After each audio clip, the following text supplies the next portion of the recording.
রূপকথার রাজাকে প্রাসাদ ষড়যন্ত্রের মাধ্যমে সপরিবারে হত্যা করা হয়েছে। রাজকন্যা অলৌকিকভাবে বেঁচে যান, চলে যান আত্মগোপনে।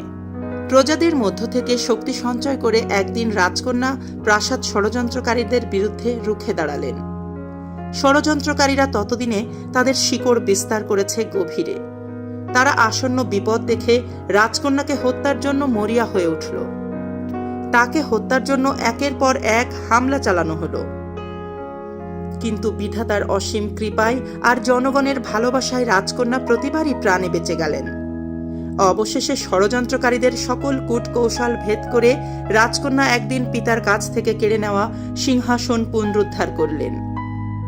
প্রজাদের মধ্যে স্বস্তি ফিরে এলো। রাজকন্যা পিতার হত্যাকারীদের বিচারের মুখোমুখি করে ন্যায় বিচার নিশ্চিত করলেন। তার জীবনটাও অনেকটা রূপকথার রাজকন্যাদের মতো। তিনি শেখ হাসিনা। তিনি একজন মানব দরদী রাষ্ট্রনায়ক, জনগণের নেতা, একজন লেখক। তিনিই বাংলাদেশের বর্তমান প্রধানমন্ত্রী, একজন সফল প্রধানমন্ত্রী।